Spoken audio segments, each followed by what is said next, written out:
Merhaba. Bugün ev kedisi için altında kedi kumu için yeri olan, üstünde kedinin kendisinin yatabileceği bir yer olan bir kedi evi yapacağım inşallah. Bir buraya düştü. Tamam, aldın mı o düşeni? Ay, baba bu benim anam.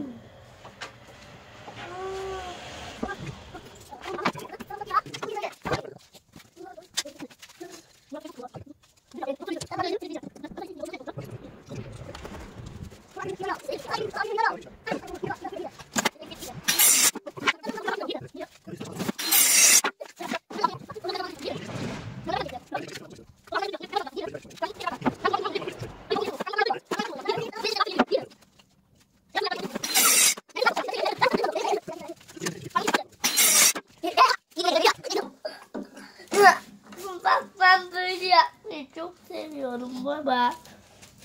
Elis sana çalıştırıyor. Şuradan izleyin ben.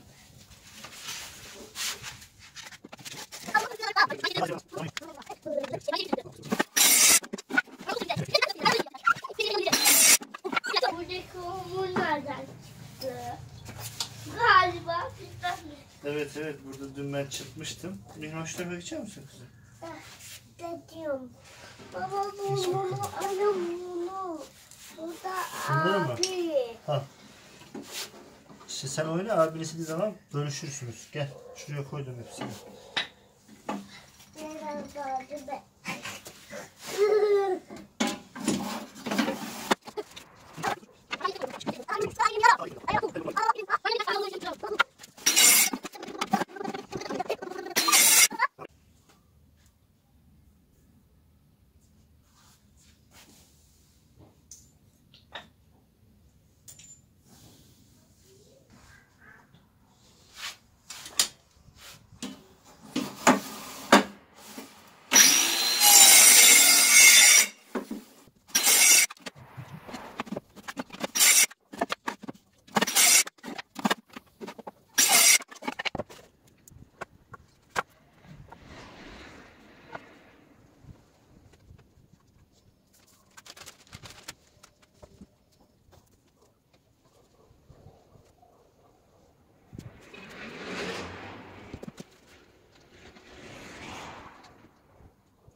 yuvarlağımı buldum.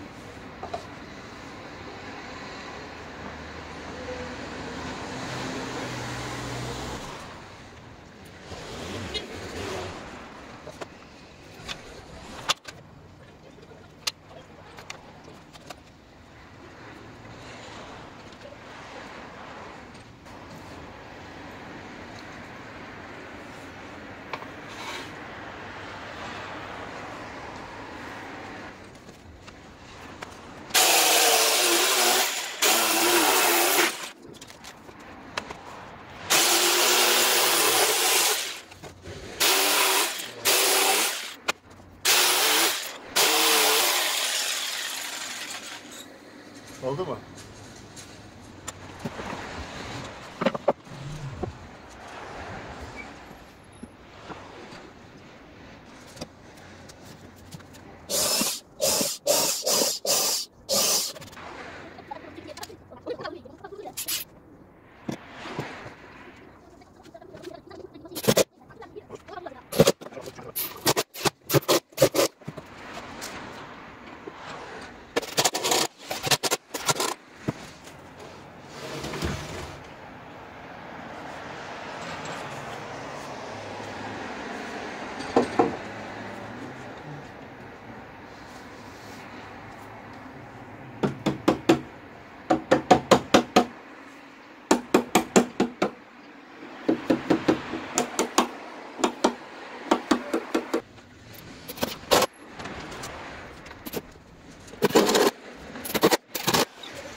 Şimdi buraya bir tahta keselim. Sonra arkasını kapatınca tamamlanacak inşallah.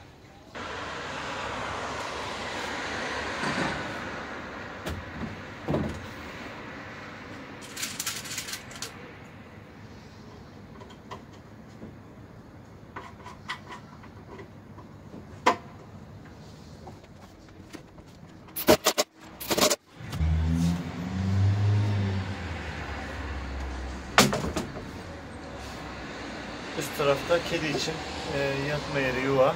Alt tarafta kedi kumunu koymak için hazır. Yarın da arkasını kapattığımız zaman tamam olacak.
Evet.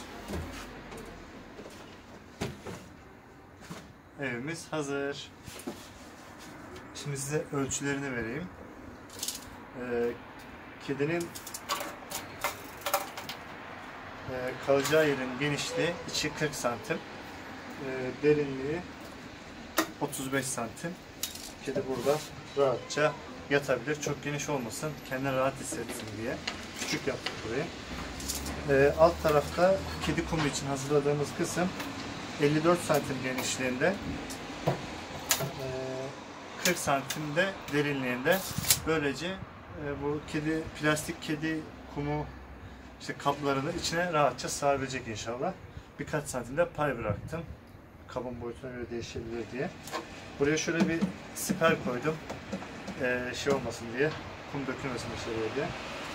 Ayrıca böyle bir balkonumuz olmuş oldu. Belki kedi oralarda oynar. Bilmiyorum artık. İnşallah sever. Son olarak zımparalayacağım.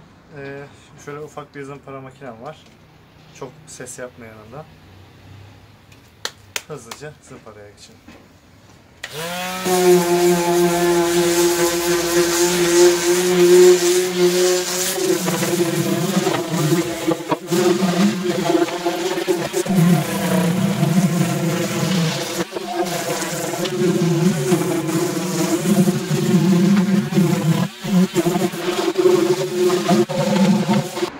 Şimdi normalde bu cihazlara özel zımpara boyutta kağıtlar var ama onları bulmak hem zor hem de pahalı olduğu için ben farklı bir şey aldım. Ya biraz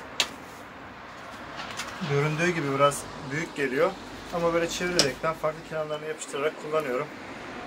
Bir sıkıntı yaşamadım. Normalde şu hava deliklerini kapamış oluyoruz böylece ama zaten çok bir hava çektiği yok. Bu şekilde.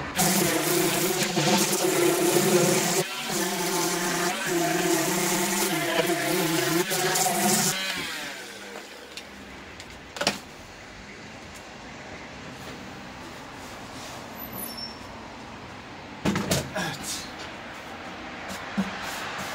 Böylece kerestenin sivri kenarlarını biraz yumuşatmış oldum. Zaten silinmiş olduğu için çok bir pürüzü yok. Ama böyle hani ele daha düzgün gelmiş oldu şimdi. Sildiğimiz zaman, ıslak nemli böyle sildiğimiz zaman kullanmaya hazır.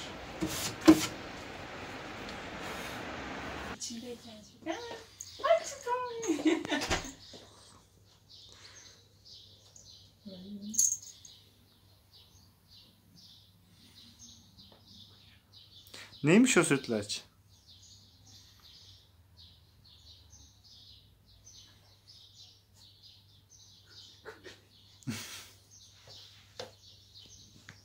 Beğendin mi sütlaç? Nasıl?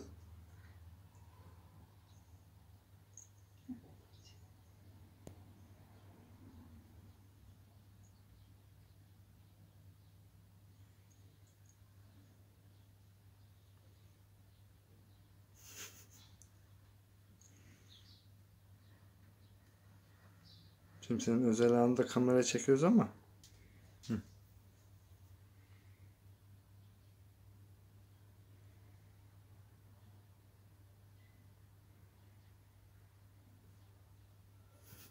Vernik vurmadım ki. Hayvanlar sevmiyorlar öyle. Kimyasal oluyor her yere. O yüzden verniksiz.